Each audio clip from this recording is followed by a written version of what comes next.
Hello students and welcome back to channel Siraj Sheikh. Single entry का lecture number 4 होगा जिसमें हम कवर करेंगे नए point of single entry. Start करेंगे आज से क्लास।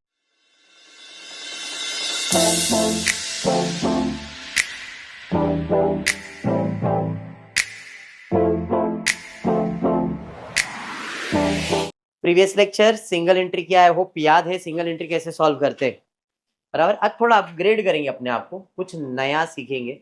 मतलब अगर क्वेश्चन में कैश बुक नहीं दिया है, इसके पहले कैसा था, बैलेंस शीट था, कैश बुक दिया रहता था। बराबर। अब कैश बुक अगर नहीं दिया है तो ऐसे सिचुएशन में हम कैसे सॉल्व करेंगे। देख, हम रफ कैश बुक भी बनाएंगे और बैलेंस शीट जैसा बना देते वैसे एडजस्टमेंट के दो इफेक्ट जैसा देते थे, सिमिलर वैसा ही सॉल्व करने वाले हैं। ठीक है, चलिए फिर स्टार्ट करते हैं। क्या हो गया भाई, ये कनेक्ट हुआ है कि नहीं? क्या बैटरी डाउन हो गया? और यस, ये सिरा से बेटा पहचान में नहीं आ रहे ना। हाँ, मतलब मैं उधर देख रहा हूँ कि सिंगल एंट्री, अच्छा ऐसा। ओवर एक्टिंग की दुकान। क्या हो गया भाई, इसको बैटरी डाउन हो गया? लग तो वही रहा, बैटरी डाउन है। ठीक हो गया। चलिए कोई नहीं। पहला सम ये किया था हमने, दूसरा सम बराबर, तीसरा सम, चौथा सम कल हमने शायद ये वाला किया, यही किया था ना चौथा वाला सम। हाँ, ये वाला ही ना। ठीक है, page number 22, question number 10। Madhavan commences business. Commences मतलब बिजनेस चालू किया है, अभी चालू किया है। इसका कोई पहले का बैलेंसेस रहेगा क्या? नहीं। कमेंस द बिजनेस 1 जनवरी 2023 में बिजनेस चालू हुआ है। ही ओपन अ बैंक अकाउंट जिसमें बैलेंस उसने कितना रखा था? 40। मतलब ओपनिंग बैलेंस बैंक में कितना है? 40,000 है। All is business expenses have been met by cheque. जो भी खर्चा हुआ है सब के सब उसने चेक से किया है, मतलब बैंकिंग ट्रांजैक्शन नहीं है। Analysis of bank passbook showed the following, और ये बैंक के पासबुक में डिटेल्स दिया गया है। हम क्या करेंगे इस क्वेश्चन में, कैश बुक मतलब कैश अकाउंट बनाएंगे और उधर दो दो इफेक्ट। नॉर्मली अपने क्वेश्चन में कैश बुक दिया रहता था तो एक इफेक्ट ऑलरेडी उसमें रहता तो दूसरा इफेक्ट देते थे। अभी हम लोग कैश बुक बनाएंगे और उसके अंदर इफेक्ट्स देंगे। समझ में आ रहा है? ये सब cash transaction. He sales for the year दिया हुआ है, वैल्यू ऑफ क्लोजिंग स्टॉक दिया हुआ है, 31 दिसंबर में उसके पास क्या क्या चीज बच गया था उसका डिटेल्स दिया है, और फिर बाद में एडजस्टमेंट दिए। बराबर है। हमको क्या प्रिपेयर करना है, तो नॉर्मल जैसा अकाउंट प्रिपेयर कर देते, ट्रेडिंग अकाउंट बनाया, प्रॉफिट एंड लॉस अकाउंट बनाया, बैलेंस शीट बनाया, और एक चीज में इधर बनाने वाला वो है कैश अकाउंट। क्या बनाने वाला मैं इधर? Cash account.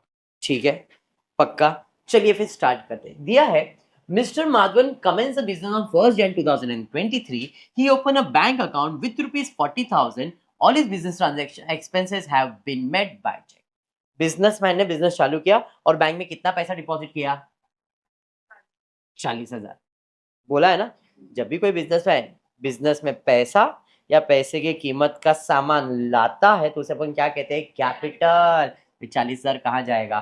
कैपिटल में। अरे बात समझ में आया क्या? और ये बैंक बैलेंस भी है, इतना भी अपने को ध्यान में है, तो ये अपना ओपनिंग बैलेंस ऑफ कैश भी होगा। समझाइए। आगे आगे दिया है the analysis are as follow. Purchase of furniture, furniture खरीदा। अभी इधर कैश बुक बनाया नहीं, नॉर्मली अपने को कैश बुक में इसका दो इफेक्ट देना पड़ेगा, शायद उसने बाद में इफेक्ट दिया रहेगा, नहीं तो हम इधर क्रेडिट तो दूसरा इफेक्ट देने वाला है डेबिट। कैश बुक में 40,000 बाद में दिखाऊंगा, अभी नहीं बनाया बट हम दिखाएंगे।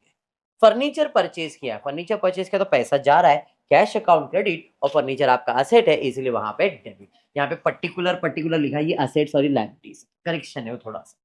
ठीक है, कितने का फर्नीचर परचेज किया है? 10। दो इफेक्ट आएगा, ध्यान रखना। Salary, sorry, paid for purchase, purchase किया तो ट्रेडिंग अकाउंट में डेबिट, और पैसा जा रहा है तो कैश अकाउंट क्रेडिट। तो परचेज कितने का परचेज किया है? 80,000। इसका दूसरा इफेक्ट किधर जाएगा? कैश अकाउंट, क्योंकि ये सब कैश अकाउंट है। फिर है सैलरी पे किया, सैलरी पे किया तो प्रॉफिट एंड लॉस अकाउंट में डेबिट और कैश अकाउंट में क्रेडिट। रेंट पे किया, प्रॉफिट एंड लॉस अकाउंट में डेबिट और कैश अकाउंट में क्रेडिट। अरे समझाइए।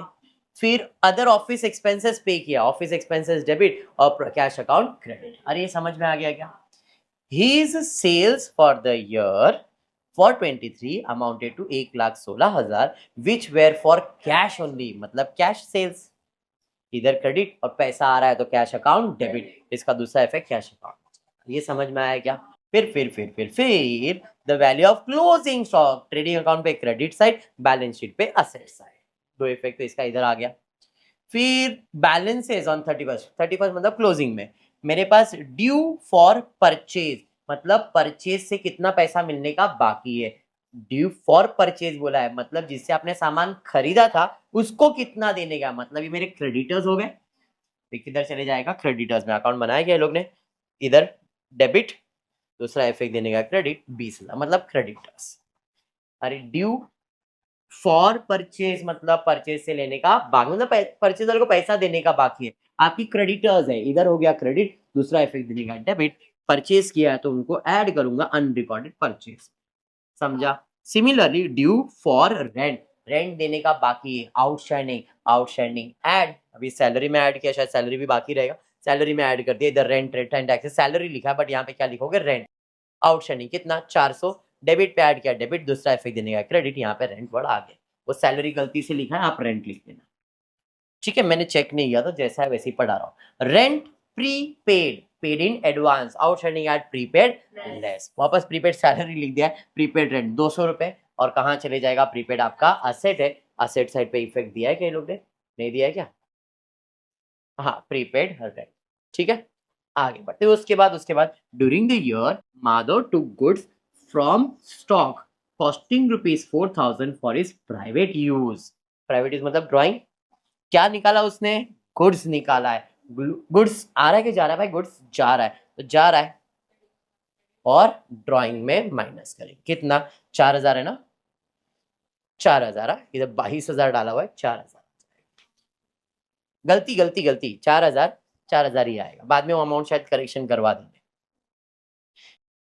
फिर एंड आगे दिया है private use consumption and also took 6,000 out of cash for taking for personal use, मतलब 4,000 गुड्स गया, 4,000 गुड्स गया, 6,000 कैश लिया, तो 4 और 6 कितना हो गया, 10,000, तो कैश की एंट्री तो अभी तक अपन ने बनाया नहीं है, गुड्स गया ट्रेडिंग अकाउंट क्रेडिट, कैश गया कैश अकाउंट क्रेडिट, और ड्रॉइंग मतलब इधर ही आएगा, तो अब यहाँ पे अब तक कितना अमाउंट हो गया, 10,000, इधर 22 लिखा है, मे भी शायद और भी कुछ ऐड होने वाला रहेगा, नहीं तो करेक्शन रहेगा तो 10,000 कर दूंगा, समझ में आ रहा है ना। चलिए बढ़ेंगे आगे। During the year he paid 1,000 to his son but he omitted to record the in his book, उसने ड्यूरिंग द ईयर क्या किया, बिजनेस से 1,000 रुपया भी निकाला, अपने बेटे को दिया, मतलब ये भी पर्सनल यूज है, फिर से पैसा जा रहा है, पहले कैश गया था 6,000, अब वापस से 1,000 गया पर्सनल यूज के लिए, मतलब फिर से ड्राइंग हो गया, तो 10,000 तो ड्राइंग था और 1,000 हो गया ड्राइंग, तो कितना हो गया ड्राइंग, 11,000 अभी तक के लिए, तो ये अमाउंट ऑलरेडी इसके अंदर इंक्लूडेड है, खाली अपने को कैश का इफेक्ट देने का बाकी है, हर एक चीज का कैश इफेक्ट बाकी है। आगे आगे आगे आगे in the books, he brought second hand motor car for ₹10,000 for personal use out of the takings, मतलब उसने और 10,000 रुपए का क्या लाया, कार लाया, अब तक कितने का हिसाब हो गया था, 11,000 और 10 तो कितना हो गया, 21,000 रुपए, फिर से पैसा गया 10,000 और इधर ड्राइंग में आ जाएगा, तो बार बार ड्राइंग नहीं दिखा के इकट्ठा करके दिखाया रहेगा, ठीक है। ही paid cash ₹1,000 to the friend in exchange for a check which was dishonest subsequently and the amount is still owing to him, उसने उसका कोई एक दोस्त है उसको 1,000 रुपया पे किया, बोला तेरा चेक डिसऑनर हो गया, ले पैसा जो अपने दोस्त को दे दे, तो उसने बिजनेस से ही पैसा निकाला है, पर्सनल यूज है, तो फिर से कैश जा रहा है 1,000, वापस से इधर आ जाएगा, 21,000 था तो एक मिला के 22,000, समझा, मतलब ये पूरा इकट्ठा उधर सॉल्व किया। आगे क्या दिया है, amount owing furniture is to be written off by 10% for full year, मतलब डेप्रिसिएशन 10% कम किया, दूसरा इफेक्ट डेप्रिसिएशन। फिर और कुछ बोला है क्या, नहीं, वर्किंग के लिए हमने बनाया है कैश, सबसे पहला कैपिटल 40,000 आया था, फिर फर्नीचर परचेज किया तो पैसा जा रहा है, फर्नीचर में जाएगा, फिर पेड फॉर परचेज, पैसा जा रहा है ना, 80,000 परचेज किया था, तो भाई आ जा भाई, 80,000 का परचेज, कितना 80,000 है, अरे हाँ, फिर उसके बाद सैलरी पे किया, पैसा जा रहा है, रेंट पे किया, पैसा जा रहा है, ऑफिस एक्सपेंसेस पे किया, पैसा जा रहा है, इतना तक क्लियर हो गया। उसके अलावा यहाँ पे देखा था सेल्स हुआ था, 1,16,000 आएगा, तो कैश सेल्स 1,16,000 इधर डेबिट और 1,16,000 इधर क्रेडिट किया था। फिर और कुछ इधर ड्यू कितना, क्रेडिट, इसका कोई कैश से लेन देन है क्या, ड्यू इसका कोई कैश से लेन देन है क्या, रेंट इसका कोई कैश से लेन देन है, मतलब इधर कैश ट्रांजेक्शन आएगा नहीं, इसका दोनों इफेक्ट हमने ऑलरेडी दे दिया है, ये 20,000 का इफेक्ट दिया, अनपेड क्रेडिटर्स में गया, 400 ऐड किया, 400 इफेक्ट दिया, प्रीपेड 200 किया, प्रीपेड 200, इसका इफेक्ट तो हो गया, मतलब इसका 2 इफेक्ट तो डन है। अब ड्रॉइंग का बाकी है, गुड्स का तो इफेक्ट दे दिया, बाकी सब कैश में जाने वाला है। तो सीधा सीधा ड्रॉइंग 18,000 दिखाया और 4,000 दिए। 18,000 कैसे, 6,000, 7,000, 10, 17,000 और एक 18,000। 18,000 उधर क्रेडिट, 4,000 इधर क्रेडिट, 22,000 क्रेडिट, 22,000 डेबिट। समझा इफेक्ट? और कुछ है क्या? नहीं। अभी कैश अकाउंट क्लोज कर लो। हम लोग को साथ में ही करना चाहिए था, ये लोग ने बाद में एनिमेशन वैसा दिया है, मैं तुम्हें साथ में दोनों का इफेक्ट दे देता। कैश अकाउंट क्लोज किया 1,56,1,56, बैलेंस आ रहा है 24,800, cash is your asset, asset side पे चले जाए। अब नॉर्मल ट्रेडिंग अकाउंट क्लोज करो, profit and loss account close करो, बेसिक। यही साइड ज्यादा लग रहा है, 1,20,000 और 1,33,200।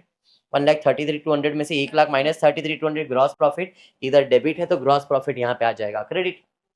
इधर 33 है, 12, 17, 17, 18 और 24,400, तो वही ज्यादा है। 33 में से 24 माइनस कर दो आप लोग, तो आपको 8,200 नहीं 800 बराबर। नेट प्रॉफिट जो है वो प्रॉफिट में ऐड हो जाएगा। तो 40 में 8,800 ऐड और 22,000 माइनस करोगे 26,800। अब बैलेंस शीट आपका टैली हो जाना चाहिए, देख लो टोटल 47,000। समझा कैसे किया? क्या नया पॉइंट था इसके अंदर? क्वेश्चन में कैश बुक नहीं दिया था, नॉर्मली ये क्वेश्चन में दिया रहता था और हम इसका पोस्टिंग करते थे। इस क्वेश्चन को ये बनाना क्यों पड़ा? बिकॉज सिर्फ और सिर्फ बिजनेस चालू और कोई क्लोजिंग बैलेंस का इंफॉर्मेशन नहीं था, हमने इसलिए कैश बुक बना के कैश। इधर डेटर्स और क्रेडिटर्स क्यों नहीं बनाया? कोई एडजस्टमेंट था नहीं, अभी अभी तो बिजनेस चालू हुआ है, तो देयर वाज नो पुराना डेटर, नो पुराना क्रेडिटर, सीधा सीधा हिसाब दिया था तो हमने कर दिया। ये जो अनरिकॉर्डेड अनपेड है ये क्रेडिटर्स है, डेटर्स के बारे में तो कुछ बोला ही नहीं था क्योंकि पूरा का पूरा ट्रांजैक्शन जो है वो कैश सेल्स है, तो क्रेडिट में कुछ भी नहीं। समझा सब पक्का? तो आज क्लास में इतना ही करेंगे। होपफुली वीडियो पसंद आया तो प्लीज वीडियो को लाइक कर देना। मरियम तुम्हारा भी फोटो आया है। होपफुली वीडियो पसंद आया तो प्लीज वीडियो को लाइक कर देना, फ्रेंड्स ग्रुप में शेयर करना, चैनल को सब्सक्राइब करना। Thank you for watching the video.